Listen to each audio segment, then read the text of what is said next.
بسم اللہ الرحمن الرحیم۔ بچوں کی قصص الانبیاء میں آج کا سبق کا عنوان ہے حضرت نوح علیہ السلام کوشش کر کے تھک جاتے ہیں۔ حضرت نوح علیہ السلام کوشش کر کے تھک جاتے ہیں۔ حضرت نوح علیہ السلام نے اپنی قوم کو دین کی طرف مائل کرنے میں کوئی کسر اٹھا نہیں رکھی۔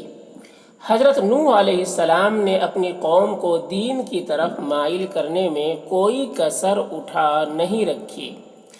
ہر طریقہ سے سمجھایا، ہر طریقہ سے سمجھایا، ہر طریقہ سے نصیحت کی، ہر طریقہ سے نصیحت کی۔ کہا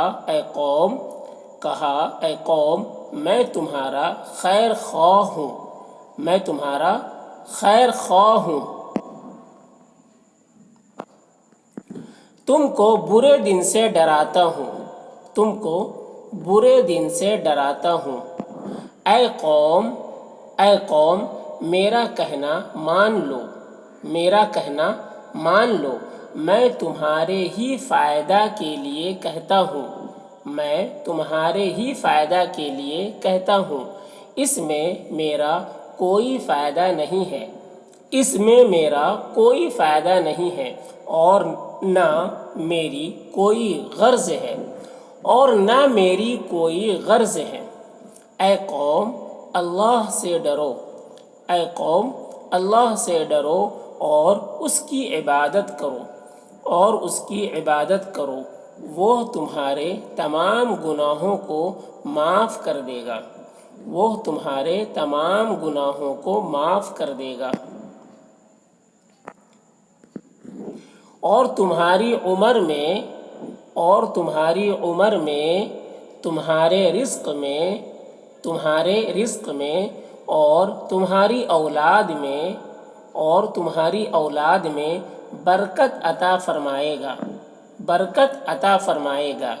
اے قوم تم اپنے پیدا کرنے والے کو بھول گئے، اے قوم تم اپنے پیدا کرنے والے کو بھول گئے۔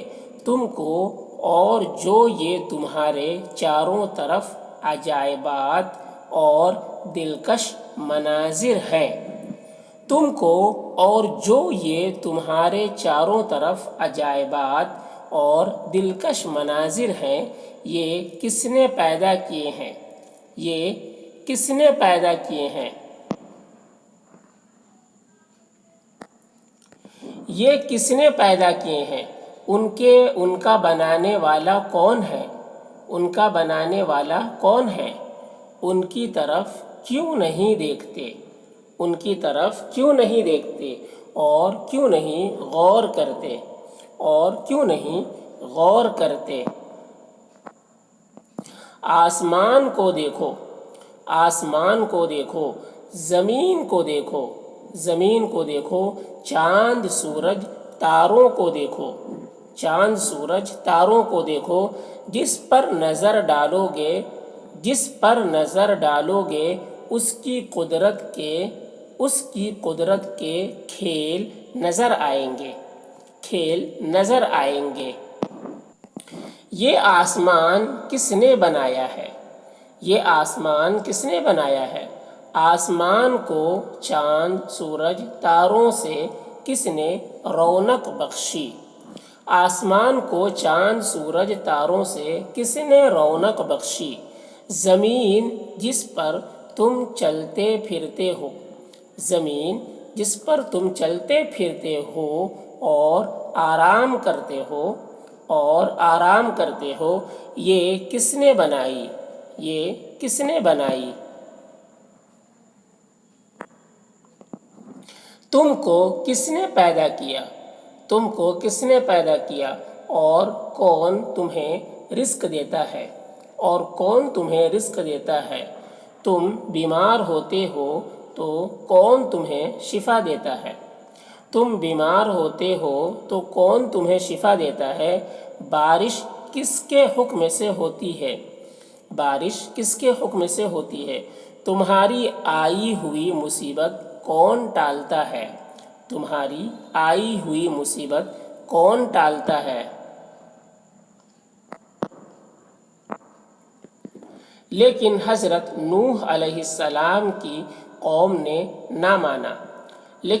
نوح علیہ السلام کی قوم نے نہ مانا اور نہ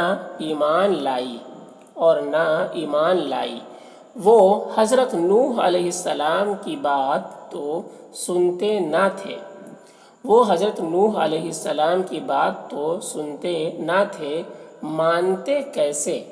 مانتے کیسے اور ایمان کیسے لاتے